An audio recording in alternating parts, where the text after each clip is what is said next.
Hey guys, here I am back with another video this week. Um, how are you all doing? Hope you're all doing well. And I'm back to show some more records and other antique type stuff and just shoot the breeze with y'all or pop a fart here and there now and then. You never know. Anyways, my first record is Exit.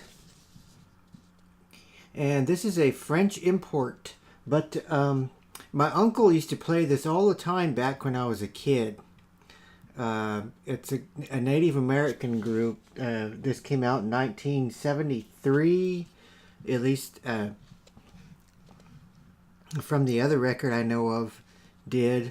But this was my first time seeing this out in the wild in my 40 plus years of going out to record stores, shops, thrift stores, antique malls, antique shops. This is my first time seeing another one out in the wild. I'm pretty sure you can probably get these on eBay or somewhere, but I have just never seen another one in over all of these years of shopping. And this was a Native American group back in the day, but my uncle used to play this all the time. Some of the songs are We Live, Awakening, Birth, Reservation of Education. And you can listen to all these tunes. They're all on YouTube. People have posted all of these songs from this album on there, and you can listen on YouTube if you care to look them up. It's Exit. The album's called Silent Warrior.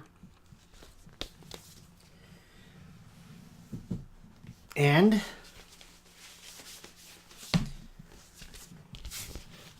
here is my uncle's copy, the one he played over and over again. You can see it's taped everywhere. The cover's all messed up, but the album's in really good shape and it can still play. And it's on the Rare Earth label. They had that crazy orange label with some type of weird tree on the front of it. And on the back, this is my uncle. This is my uncle, Rippling Water, and that's his Native American name. His Potawatomi name. That he's enrolled with the Potawatomi tribe here in Kansas. And over here is how you say it in Potawatomi, which is Pissejuan. I'll say it again, Pissejuan. And that's his name there, Rippling Water. And he's a Fish Clan, which is a water clan. I'm a Bear Clan. And my native name here, what they named me, is Kishkosa. And that's a Bear Clan. And it's supposed to be a bear eating berries out in the morning. When the dew is still on the leaves. I know a very long name, but I'm sure you could shorten that to bear eating berries or something like that. And that's my name. I'm not enrolled with the Potawatomis here. I'm enrolled with the Crow tribe in Montana, but my mom is Potawatomi and a bunch of other stuff. And so when I was a baby, the Potawatomis gave me my native name. That's how that happened. It's a long story. But I thought you might want to see that. And the last album I have here is Merle Haggard, Sing Me Back Home. Old Merle, vehicles over 6,000 pounds, gross, prohibited. The freeway entrance. Sing me back home, look over me, the son of Hickory Holler's tramp. I'm not sure if that has a year on it, but I'm pretty sure it looks 60s-ish. Early 70s maybe. And that's all the albums that I have. It's my day off, so I'm having a brew tonight. It's probably going to be morning before this video is ready to go up on YouTube. So, well, you know me, I used to release my videos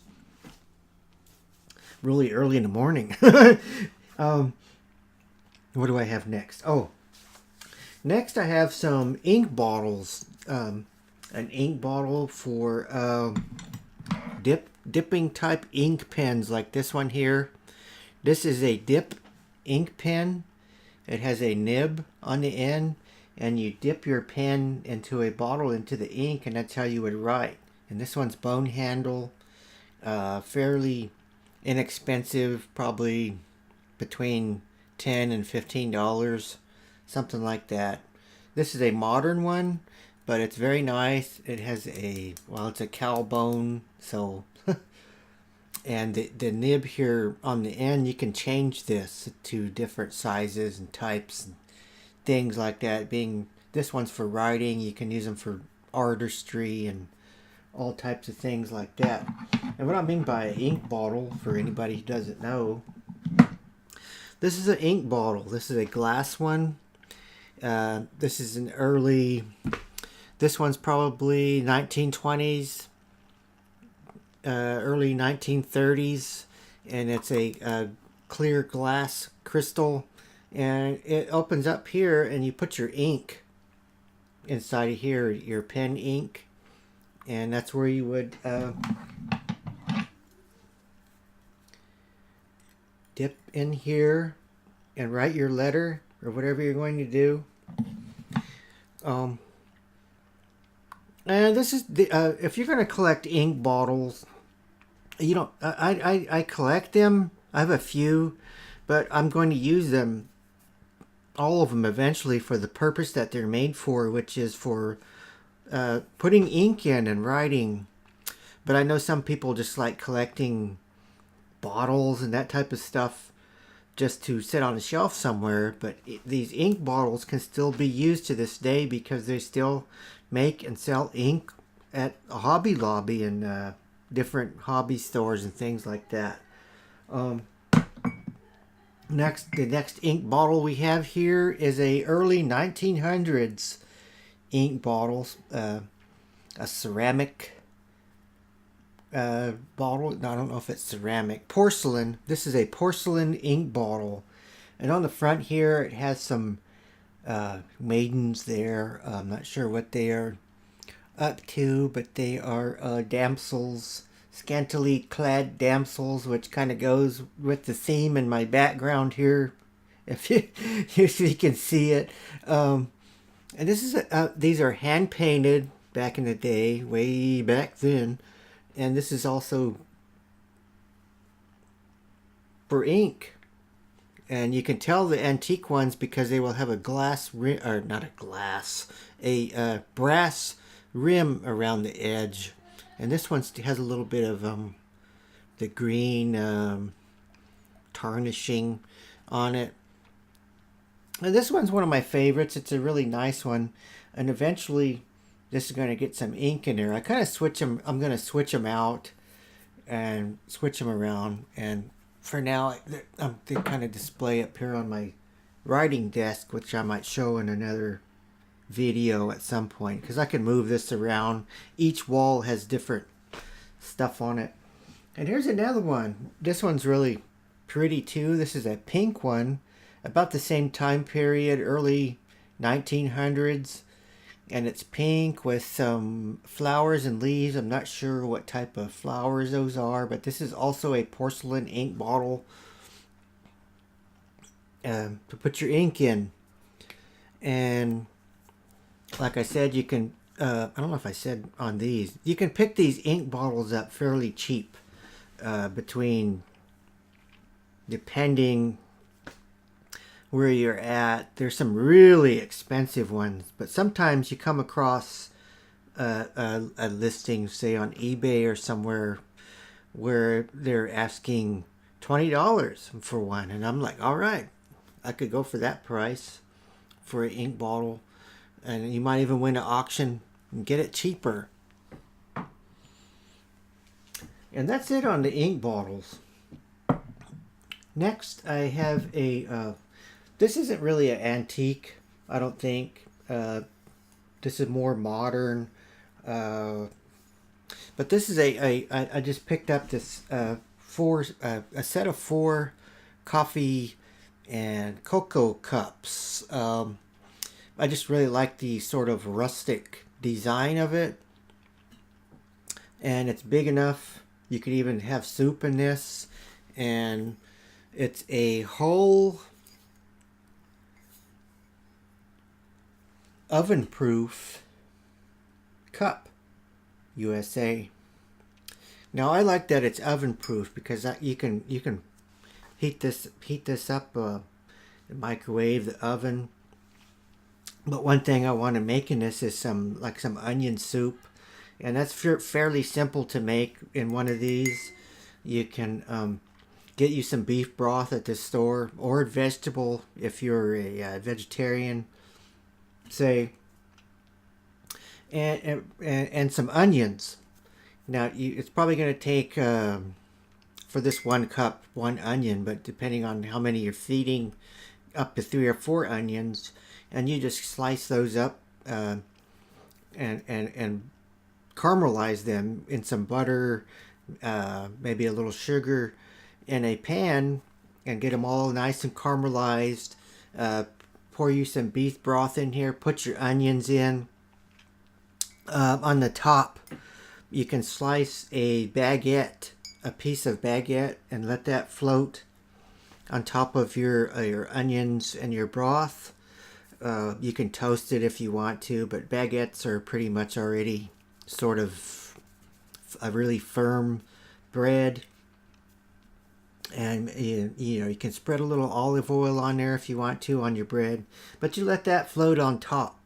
And then you get you a slice of cheese, whatever your favorite cheese might be, or even some shredded. You could put some shredded, but I think I would like to get a slice on top, and then you put this either in your broiler, or if you have a toaster oven at home, you put that inside of there with your soup and your onions and your cheese on top, and you let the cheese on top melt, and you let it get a little brown on top and bubbly, and some of the cheese is melting over the sides.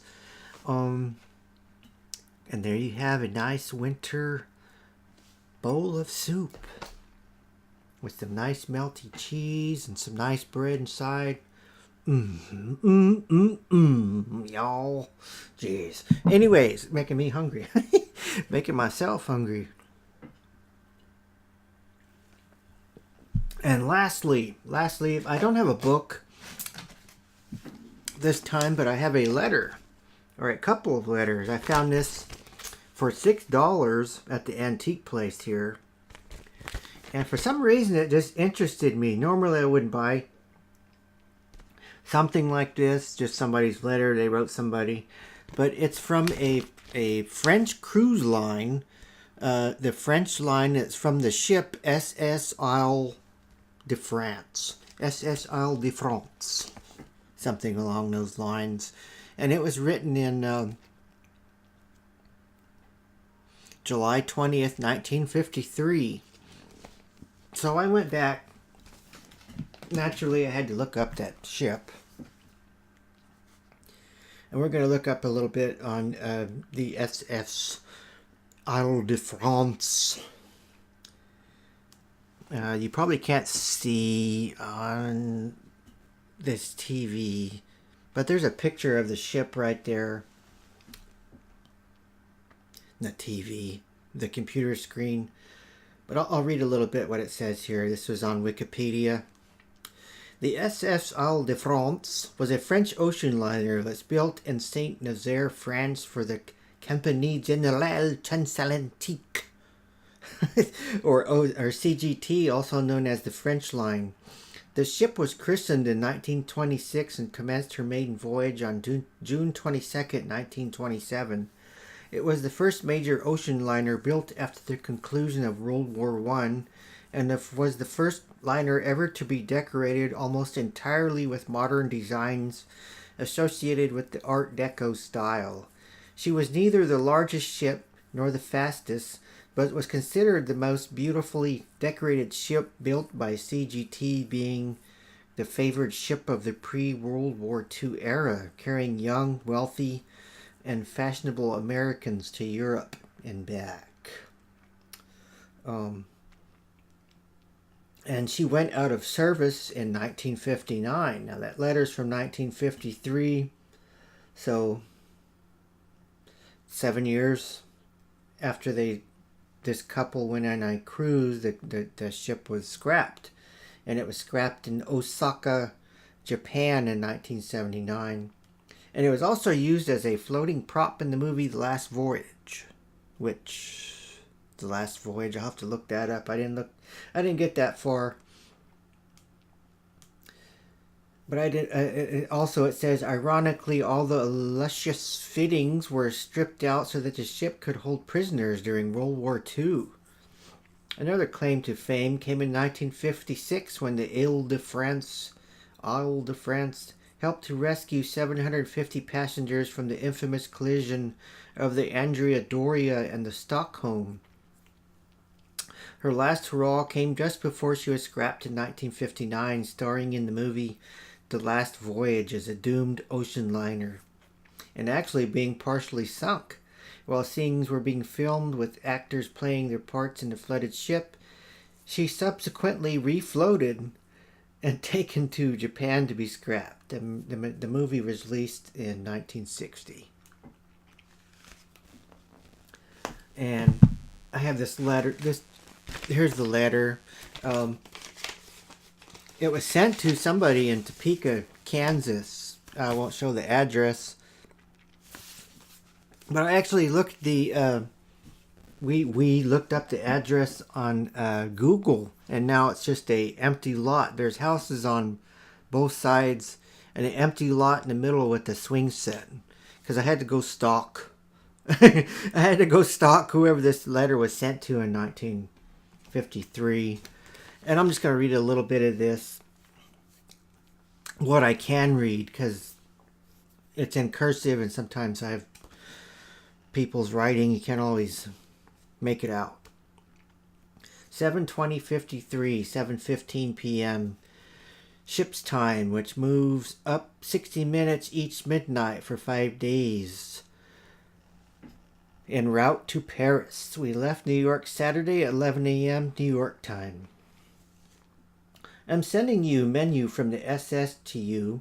Perhaps you'll want it framed. Also have one for Cecil and Mildred, so far. Tomorrow, we hope to spend on deck drinking in sea air and relaxing as well in deck chairs. Chuck bought 4. We 6 in all at $5 per day. Apparently they charged $5 per day to sit in one of these deck chairs. They are worth it. There are 3 chairs on the upper and lower decks marked with our names. All have nice shade and warm blankets. At mid-morning bouillon. They had bouillon plus cracks, which I'm assuming is crackers, are served daily. Then lunch at 11:30 from 4 to 5 p.m. Daily tea, dainty wafers, and ice creams are served on all decks. Also soon it is 6:30, after which one reads, walks, writes, where I'm writing with cocktail bar overlooking lower floor. She's writing at the cocktail bar overlooking the lower floor. And that's as far as I'll go on that. Up here she's talking about sitting in the deck chairs. They go to a dance, and the couple they were with win a bottle of wine. And then down here she talks about going, they were having the safety boat drills. Is that what she called them? Lifeboat drills that day. And there's also some on this side which I haven't really read yet. But that's that. And I just thought that was really interesting. That stuff, historical stuff like that, interests me, and I got to learn about that ship, and you did a little bit too. Colin, over and out. and weirdos unite.